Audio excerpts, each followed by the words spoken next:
started to come late, it's a little bit more difficult. I think these are purely the monk's ideas. It would be good to have a research paper on that, though, to see whether people who come on time also deliver what they promise. People who come late, that they have some problems. It would be interesting to have the research. These are the monk's own ideas, but it's definitely true that when somebody comes on time, there's a kind of like feeling that things go the way that they're expected, especially if the person doesn't like totally miss meetings or totally turn down meetings after everybody came in wait and so on. But it can happen to all of us. And I personally would not judge a person based on coming late, because great masters in Myanmar, they commonly come late and they're still great masters. They're believed to be fully enlightened. And but they would not like miss a meeting. But you cannot really miss a meeting if you are a great master. Somebody will be there who will take you to the meeting, whether you like it or not. But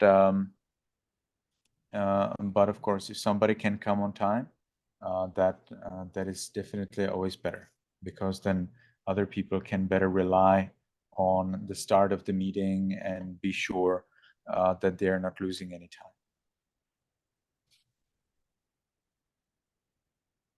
Thì cái điều này thì cũng chưa chắc. Có những người á, họ luôn đến đúng giờ nhưng họ lại không có giữ lời mà họ hứa. Có những người thì đến muộn nhưng mà họ lại vẫn giữ lời, họ hứa làm cái gì họ vẫn làm. Cho nên và mặt khác nữa thì lại cũng có những người mà họ sẽ có sự thay đổi. Lúc trước thì họ đến đúng giờ nhưng về sau họ lại không như vậy nữa. Hoặc có những người lúc trước thì họ luôn đến sai giờ nhưng mà về sau á thì họ lại đúng giờ. Cho nên đây hoàn toàn là cái quan điểm của cái vị sư này thôi. Chứ còn để mà rõ ra được thì cần phải có một cái nghiên cứu là liệu là những cái người mà hay đến muộn trễ hẹn họ có giữ lời hay không, thì phải có một cái nghiên cứu khoa học thì mới kết luận được. Tuy nhiên thì cũng đúng là nếu như một người mà đến đúng giờ á, thì thường là mọi thứ sẽ diễn ra theo đúng những cái kỳ vọng của chúng ta.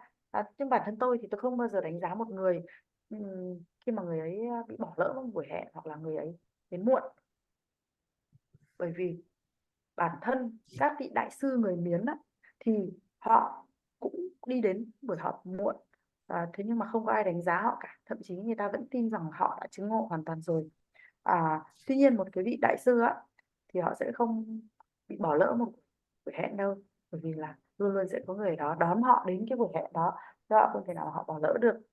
à, và à, Tuy nhiên thì khi mà một người đúng giờ á, thì chúng ta có một cái niềm tin rằng là chúng ta có một cái niềm tin vào khởi đầu của cái buổi hẹn và chúng ta không bị lãng phí thời gian.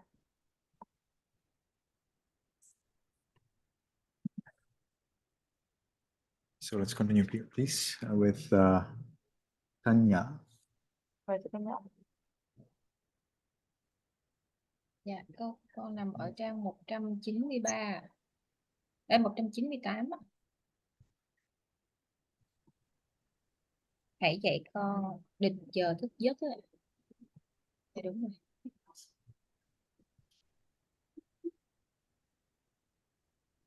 Yes, Auntie, I finished finding the sentences before. Oh, wow, that was so fast. Okay, you can start reading. Hãy dạy con định giờ thức giấc trước khi đi ngủ bằng cách tự nhủ mình cần thức dậy vào giờ này. Cơ thể con người luôn biết tuân thủ sự chỉ đạo của tâm thức. Tùng ơi, sao cái này của mẹ bây giờ? Dạ hết. Yeah, this is a very, very good point. And I totally agree. It sometimes works for those who meditate and who are concentrated and who live in a peaceful situation, and who are not too much, using up or exploiting their energy. But for somebody who's not concentrated, who does not meditate, who exploits their energy, either intentionally or unintentionally, either for useful things or unuseful things. It's the same thing. If somebody is extremely tired, their decision to wake up at a certain time may not work. And I can tell from my own experience, both of the cases. There are cases when I decided to wake up at a certain time, I totally overslept, and it's so horrible. It's a big problem. And there are times when I just decided to wake up in a nonsensical time, and I just woke up. And several times, day after day after day, without any problem, no need to use any clock. So I can tell you that there are times when this works and there are times when this doesn't work. Do not throw away your alarm clock. Okay? This advice will not help you get rid of your alarm clock. You will still need it. Điểm này rất là hay và tôi đồng ý. Là đúng, khi mà một người có hành thiền, khi mà một người có cái sự định tĩnh tập trung và khi một người có sự bình an và khi mà một người không có tận dụng cạn kiệt cái năng lượng của mình thì điều này đúng. Tuy nhiên, đối với một người mà không hành thiền, không có cái sự định tĩnh và không có sự bình an và họ tận dụng cạn kiệt năng lượng của mình vào cả những việc thiện và những việc bất thiện thì cái điều này sẽ không có hiệu quả đâu. Bản thân tôi đã trải nghiệm trong cả hai trường hợp rồi. Có những lúc mà tôi quyết định sẽ dậy vào giờ này và rồi tôi hoàn toàn ngủ qua mất giờ đó, tôi ngủ quên luôn, thì nó thực sự là một thảm họa. Thế nhưng cũng có những khi mà tôi quyết định dậy vào giờ nào thì tôi dậy đúng giờ đó, ngày này qua ngày khác, rất là lâu, và tôi hoàn toàn có thể dậy được đúng vào cái giờ mà tôi đã định dậy và tôi không cần đến đồng hồ báo thức. Tuy nhiên thì các bạn đừng có vứt cái đồng hồ báo thức đi, bởi vì cái lời khuyên này nó không có nghĩa rằng là chúng ta quăng luôn đồng hồ báo thức đi mà không bao giờ cần đến nó nữa đâu.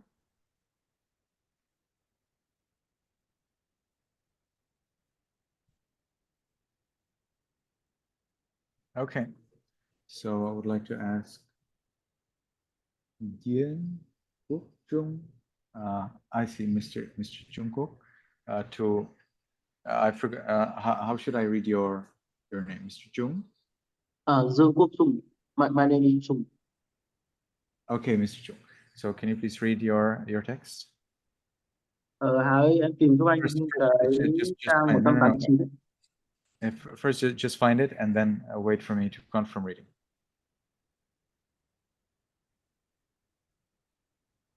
Trang 189 đấy.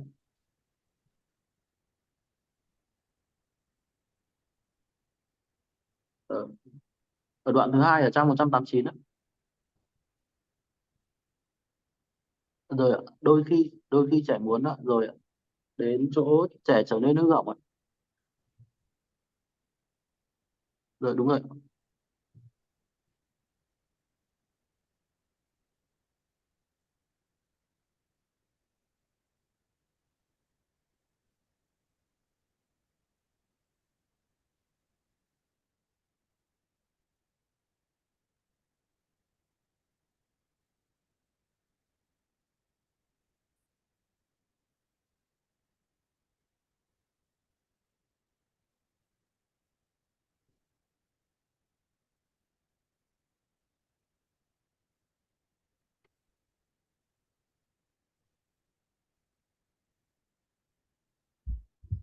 Dear Bhante, I have found the sentences.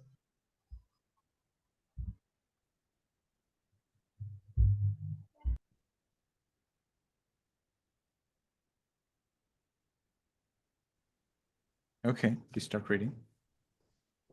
Dạ, con xin phép đọc ạ. Đôi khi trẻ muốn một thứ gì đó nhưng bạn không muốn đưa cho trẻ dù bạn đang có thứ đó. Bạn bảo trẻ rằng bạn không có và ban đầu trẻ tin bạn. Sau đó trẻ biết dù bạn nói không nhưng thực ra bạn có thứ đó. Khi người lớn lừa dối trẻ như vậy, trẻ sẽ bắt chước người lớn và chắc chắn đó là cách khiến nhiều trẻ trở nên hư hỏng. Con xin phép hết ạ.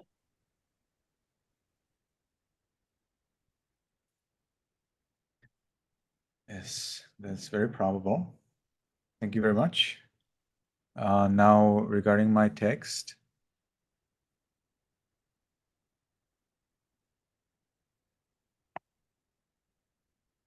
Cái điều đó là hoàn toàn có thể đấy ạ. Cảm ơn anh. Bây giờ sư tìm cái phần text của sư. I thought that somebody of you will choose one of my 2 quotes. Nobody chose even one, so I will read for you too. So the first one is in page 125 at the end. Sư có 2 cái notes mà sư cứ nghĩ là trong chúng ta ai cũng thì ít nhất là mình sẽ chọn cái notes, một người sẽ chọn notes trùng với một cái notes của sư nhưng mà lại không có trùng. Bây giờ sư sẽ đọc cả 2 cái notes của sư.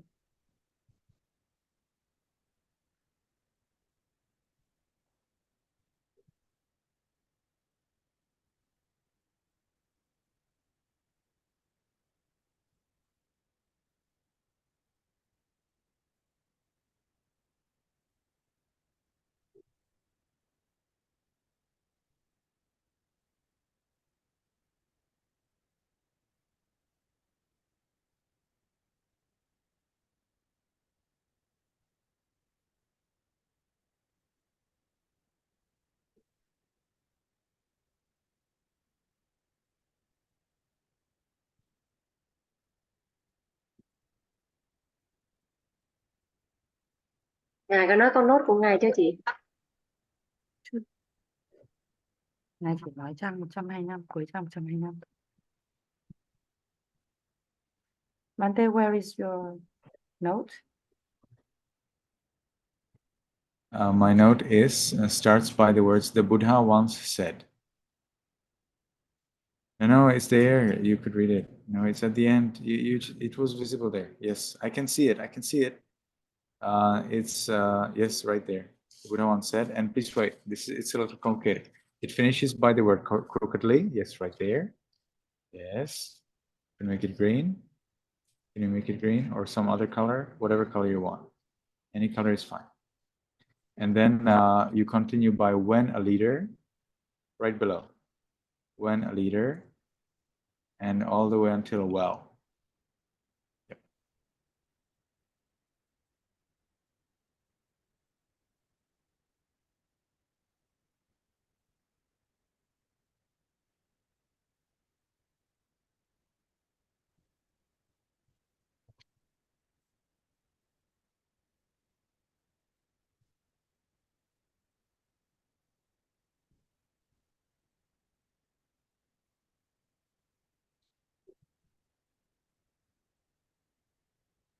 It was something else.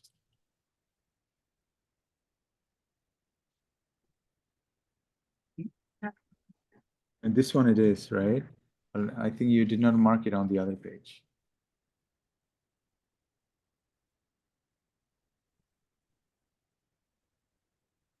What's going on? It continues just on the other page, doesn't it?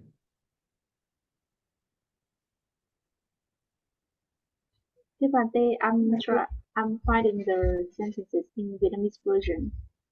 Yeah, but I think you already found the start, right? You have already found the start, right? You see, this is the start, right? Was that the start? And I wonder whether you have double page open. Yeah, do you have single page or double page? Dear Bante, I have double page. That makes it a little more complicated. What about to switch it to single page? Do you know how to do that? Actually, I still see 2 pages. That's right. Do you know how to switch it to? Dear Bante, because this is the we scan from the book. So when we scan double page. Yeah. So that's actually my mistake. I should have split it. So I will split it for you. It's fine. That will come later. Now let's continue. You found the sentences. I think you're missing. You need to continue. Khi người. All right. This Bante, I finished. So you can show it. Can you show it so that both of them? Oh, you cannot. Okay, that's the way we have it. So the Buddha once said, It is a fact that if the head cow walks straight, the whole herd of cattle will walk straight. If the head cow walks crookedly, the whole herd will walk crookedly. And then the second point is when a leader, it's just an explanation. When a leader walks crookedly, all the followers walk crookedly. The parents are the leaders of a family. The children are the followers. Lead them well. The followers will also do well. And I was searching whether actually this is really in our scriptures, because he says that the Buddha said it. And you know what? It is. I found it. So I would like to share it with you. You can read the Jataka. It is in Jataka number 334. You have your Vietnamese translation of Jatakas, and this is the official number. So if you search your Vietnamese Jatakas and open 334, you can read more about why did the Buddha actually say this. And I have a second note. This one was actually, this one I take as one. Second note is 2 pages later in page 128. Cái ý rằng là khi mà một người đứng đầu á, mà đi thẳng thì những cái người sau cũng đi thẳng, và người đầu đi lòng vòng thì người sau cũng theo lòng vòng. Thì họ trong sách nói là Đức Phật nói, cho nên là sư tìm xem có trích dẫn kinh điển không, và sư đã tìm thấy đó là chuyện Tiền Thân số 334 nha, và có bản dịch tiếng Việt ạ. Thì nếu mà mọi người muốn đọc thì mọi người tìm chuyện Tiền Thân số 334.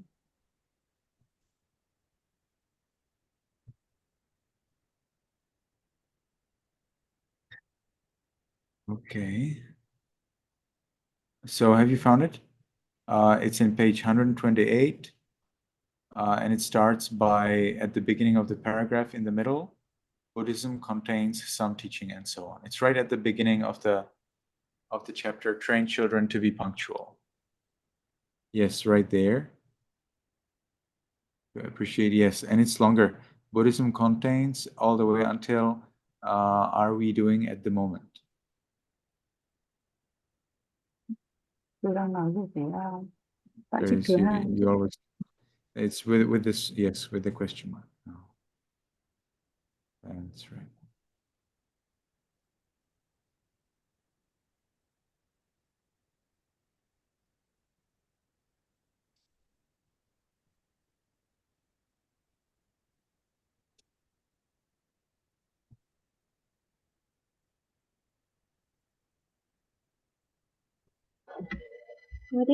I finished fighting.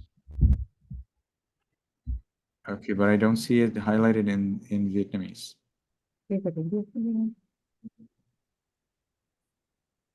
I got it? Okay.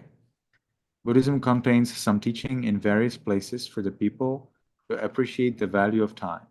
For example, in the Dhamma, on the virtues of a gentleman and a lady, there is Kalanyutta, knowing the proper time to perform any work. It considers that the people who appreciate the time are good people. There is also in another place where there's also another place where it teaches the Buddhist people to remind themselves always that days and nights are passing by. What are we doing at the moment? It's not necessarily related to be late. You see, it's not really related to being late. Even in our scriptures, actually, if a monk is late for anything, it's no problem at all. It's basically impossible to break a rule by being late. Really. And this, of course, is a problem in the modern times when everybody has clock, and everything must go minute by minute. But it's not the ancient style. So hopefully you can understand it.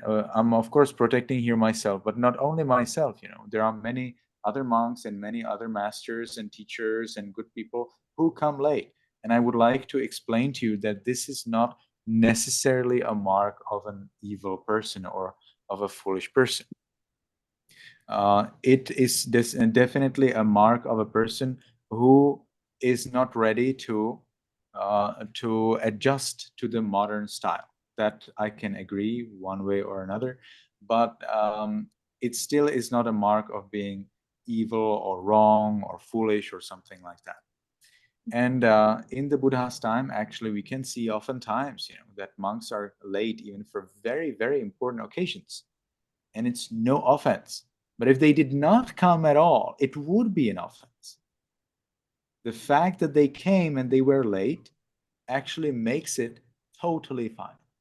No problem at all.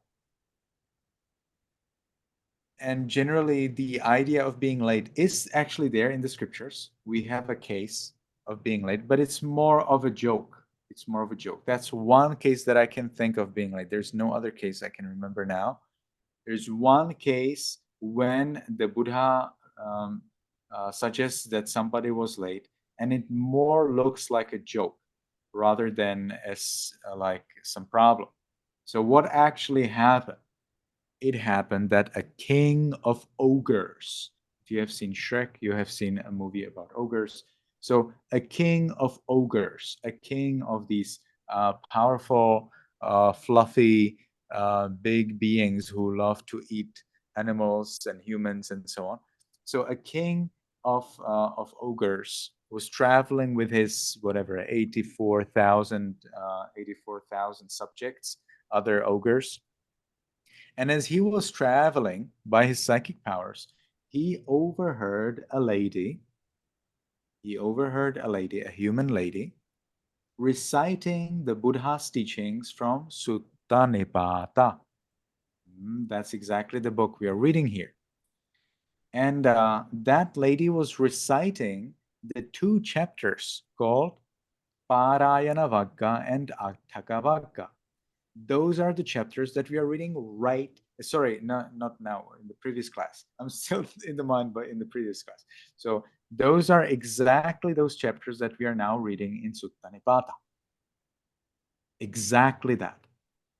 This lady was reciting exactly that, according to the story.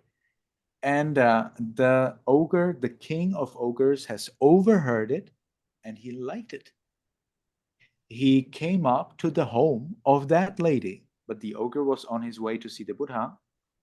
Even though he was on his way to see the Buddha, to speak and to discuss Dhamma with the Buddha, he overheard this lady, and he came to the home of that lady, and he was standing back. She could not see him. Standing back so he doesn't disturb her, and listening to the recitation of Parayana Vagga and Attaka Vagga, which are the 2 chapters of Sutta Nipata. They're the 2 last chapters. They're last 2 chapters of Sutta Nipata. And then, after the lady finished reciting, this king of Yakkas, or of ogres, who had 84,000 ogres coming with him somewhere. How did they stuff into the house, or where did they wait? I can't think of it. But anyway, he told the lady that this is a nice chanting. She explained this is from the Buddha and so on and on. And then he says, you know what? If there is anything I can do for you, tell me. And then she says, I have these, I don't know, like 60,000 rice storerooms. You will call them, now I know only the Czech word.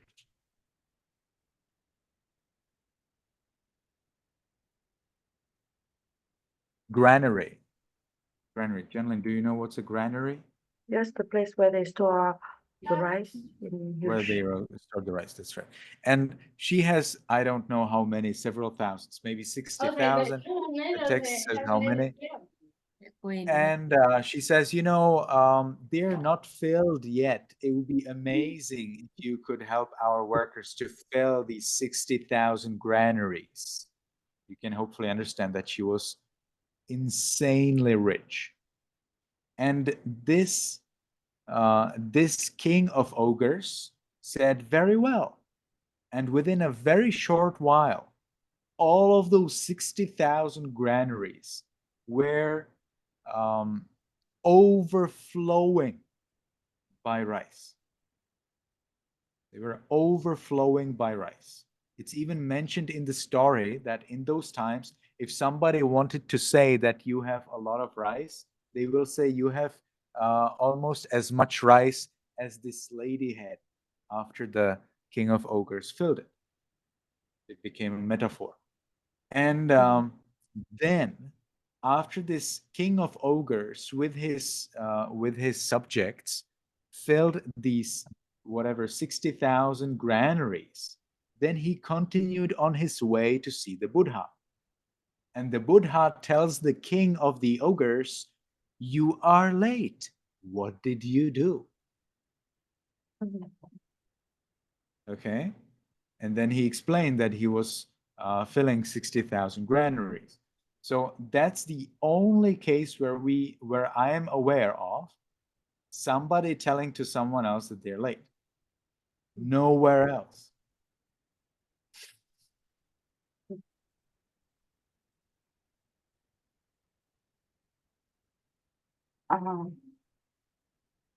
Bante, so did the Yaka, they help her to fill her rice from the field to the granaries, or was she Yeah, but it asking seems for? that I think he used his psychic powers to Yes. fill them. No, So, yeah. so they did not really use the rice from the fields. They simply filled the granaries So by actually they dana making her it. rice, right? The rice is. That's how I understand it, because otherwise I cannot imagine how else it could be done. So this is open up for our own understanding, but the main point is that he filled the granaries by rice. Statistically, you cannot just have all fields fill all granaries. Statistically, you will always have there some minus, and therefore we can definitely assume that it was highly probable that he also gave a huge amount of rice. Liên quan đến cái việc mà đi muộn á, thì khi mà một cái vị sư thời xưa đi muộn thì không có sao cả, chẳng ai đánh giá gì cả, bởi vì thời bây giờ hiện đại thì chúng ta mới có đồng hồ, chứ nhưng mà đó không phải là như thời ngày xưa thì không có. Và khi mà một vị sư có đến muộn thì đấy cũng không hề bị đánh giá là một người xấu, hay là một người làm sai, hay là một người ngu ngốc. Và thời Đức Phật thì cũng có những vị là đi muộn vào những cái dịp quan trọng, và nó không phải là phạm một cái giới gì cả. Thế nhưng nếu không đến thì là phạm lỗi, còn nếu có đến mà đến muộn thì không vấn đề gì cả. Thì cái câu chuyện về việc đi muộn ở trong kinh thì tôi cũng tìm thì chỉ có một câu chuyện thôi, và khi mà Đức Phật nói về việc ai đó đến muộn, nhưng mà tôi thấy là đây nó là một cái lời đùa nhiều hơn là một câu chuyện thật. Và câu chuyện về vua Dạ Xoa, và chắc quý vị đã xem cái phim Yêu tinh Shrek rồi ạ, thì đúng không, quý vị sẽ biết là dạ xoa đúng không ạ? Dạ xoa là những cái loài mà lông lá và to lớn. Thì câu chuyện rằng là lúc này vua Dạ Xoa mới đi cùng với cái đoàn tùy tùng dạ xoa của mình, có lẽ là có 84.000 dạ xoa tùy tùng đi theo, và họ đi bằng thần thông, và họ đang trên đường đi đến để gặp Đức Phật. Thì lúc này trên đường thì mới nghe có một cái một cái người nữ đang đọc tụng kinh tập. Kinh tập chính là cái lớp này mà chúng ta đang học ạ. Và cô ấy đọc cái gì ạ? Cô ấy đọc hai cái phẩm, hai cái chương, và đúng là cũng lại trùng là hai cái chương mà chúng ta đang học tuần này và những cái tuần trước chúng ta đang học luôn đây ạ. Theo câu chuyện là viết là y chang như vậy đã đọc đúng cái kinh tập và đọc đúng hai cái chương mà chúng ta đang học này luôn. Thì là cái cô này cô đang đọc tụng. Thì vua Dạ Xoa mặc dù là đang trên đường đến gặp Đức Phật, nhưng mà giữa đường nghe cô ấy đọc như vậy thì thích quá và đi theo về nhà cô này. Thế nhưng mà dùng thần thông và đứng đằng sau cô này để cô ấy không có biết, để không có làm phiền, và cô ấy vẫn tiếp tục đọc. Cô ấy đọc hai cái chương lớn này, hai cái phẩm lớn này, và khi mà cô đọc xong rồi thì vua Dạ Xoa mới nói là tụng rất là hay đấy, và cô ấy mới giải thích những cái cô ấy tụng. Và rồi thì vua Dạ Xoa mới nói là tụng hay quá, bây giờ tôi có thể làm gì được cho cô? Thì cô này mới nói là tôi có 60.000 cái kho gạo còn đang trống, chưa có được đong đầy. Thế thì nghe 60.000 cái kho gạo trống là chúng ta cũng hiểu là cô này giàu đến cỡ nào rồi, đúng không ạ? Thì trong khoảng thời gian ngắn thì vua Dạ Xoa và đoàn tùy tùng là đã làm đầy 64.000 cái 60.000 cái kho gạo của cô ấy. Thì con mới hỏi là thế là thực ra là họ lấy gạo từ cánh đồng của cô ấy và họ chỉ góp công thôi để mà làm đầy các cái kho này, hay là họ họ cho cô ấy số gạo ấy luôn. Thì sư nói là cái này thì là tùy cái cách hiểu của mỗi người, thế nhưng theo cái cách hiểu của sư thì có vẻ như là vua Dạ Xoa đã tặng cô ấy nguyên cả cái số gạo này. Và bởi vì là nếu mà cô ấy lấy gạo, nếu mà họ chỉ giúp công lấy gạo từ những cánh đồng và lấp vào những cái kho này thì chắc chắn là nó sẽ phải có cái chênh lệch cộng trừ chứ, làm sao mà lại bằng vừa chẵn 64.000 kho được, như vậy làm sao mà như vậy được. Thì cái giả định của sư là các vị Dạ Xoa này là cho cô này luôn cả số gạo này. Thì cái thời đó giàu đến nỗi mà cô này giàu đến cái nỗi mà để mà họ thành cái câu cửa miệng, ai mà khen nhau giàu thì họ sẽ nói là anh giàu như cái cô đó luôn. Thì cô này là họ lấy cô ấy làm ví dụ để thể hiện cái sự giàu có luôn. Thì sau khi mà đã lấp đầy tất cả những cái kho gạo này rồi thì vua Dạ Xoa và đoàn tùy tùng mới đi tiếp đến gặp Đức Phật. Và Đức Phật chỉ nói là à, ông đến muộn, ông đã làm gì vậy, vậy thôi ạ. Và sau đó thì vua Dạ Xoa mới trả lời giải thích tại sao mình đến muộn. Thì thế thôi ạ. Đây là cái câu chuyện duy nhất mà tôi tìm thấy trong kinh khi mà ai đó nói về việc là ai đó đến muộn. Yes, Bante.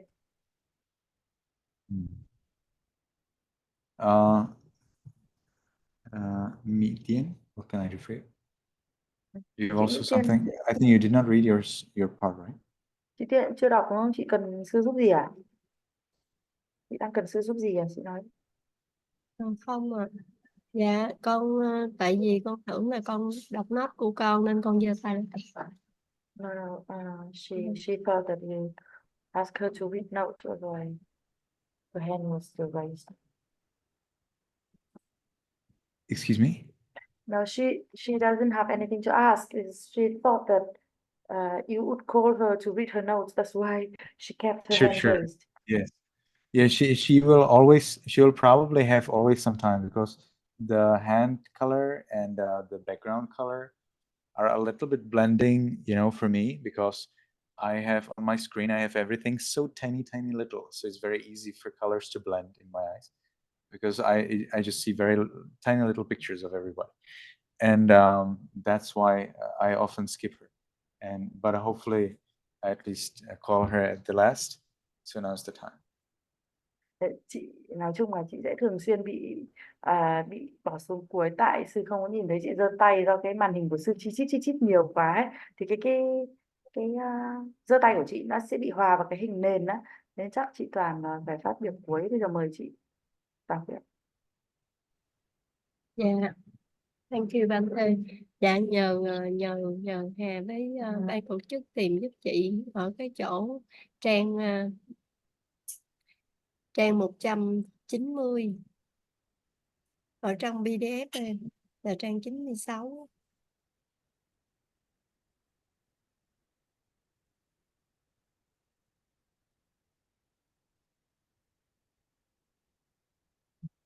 Chị đọc cái câu lên được giúp em. Bạn nên thể hiện rằng bạn đánh giá cao trí tưởng tượng của trẻ.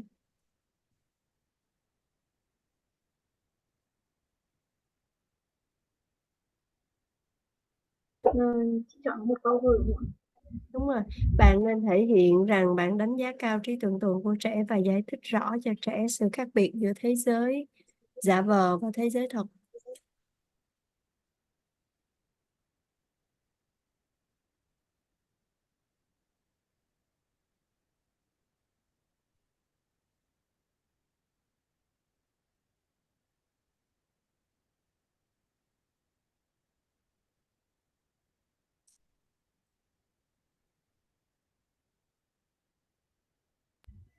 Dear Venerable Sir, I finished finding the sentences.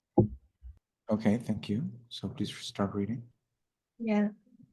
Bạn nên thể hiện rằng bạn đánh giá cao trí tưởng tượng của trẻ và giải thích rõ cho trẻ sự khác biệt giữa thế giới giả vờ với thế giới thực.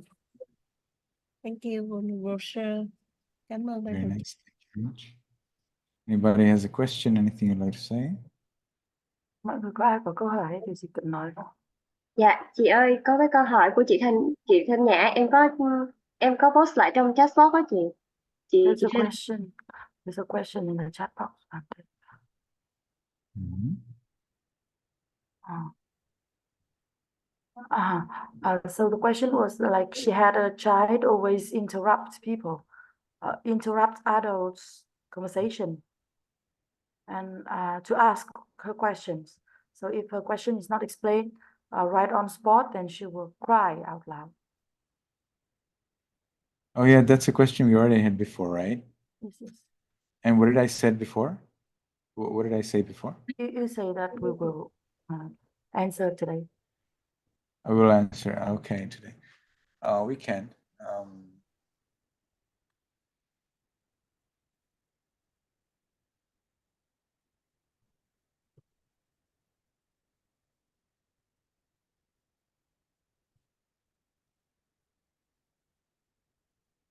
So I think I would have to meet with the person separately and discuss with them more details, because I think there is more to find out.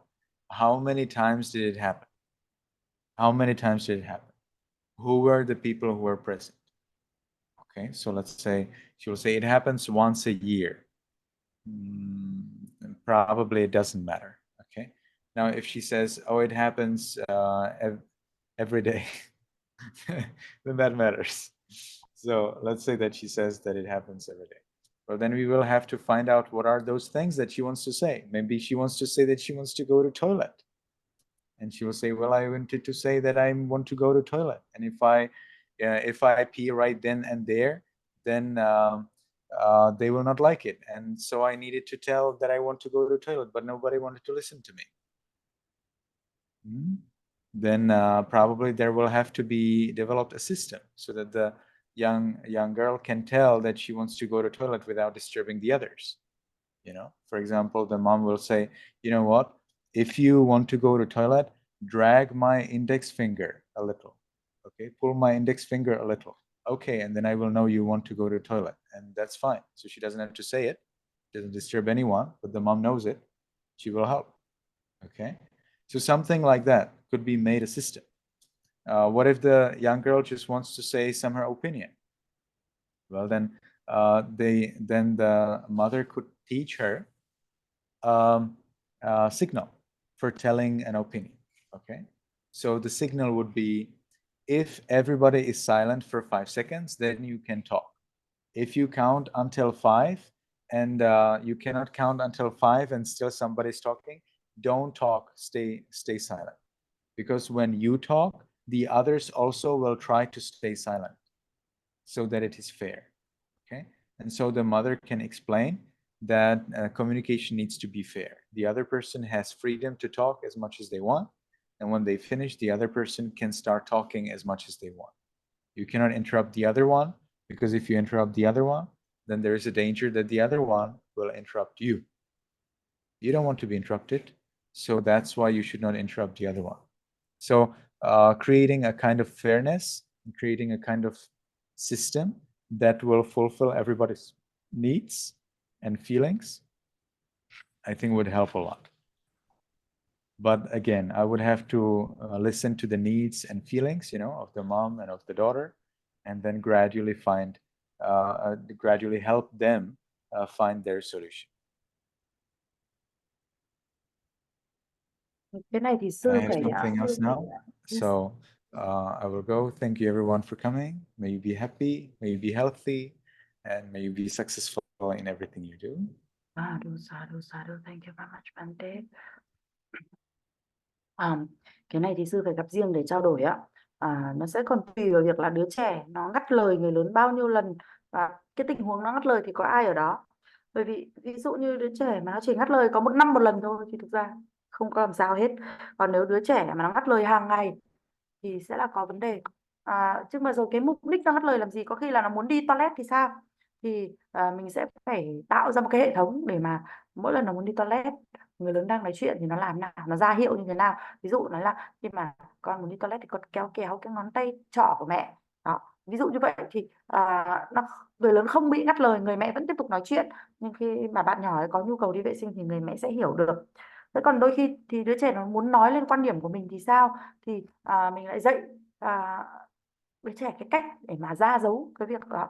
Ví dụ như là khi mà tất cả mọi người ngừng nói và im lặng trong cuộc hội thoại, mọi người im lặng 5 giây thì bắt đầu là con có thể đến lượt con nói. Đó chứ là con đếm từ 1 đến 5 mà không thấy ai nói thì con nói cái quan điểm của con. Thế còn nếu mà con không đếm đủ đến 5, chưa kịp đếm đủ đến 5 thì có nghĩa là đang là người khác đang nói thì con yên lặng, thì nó sẽ rất là công bằng.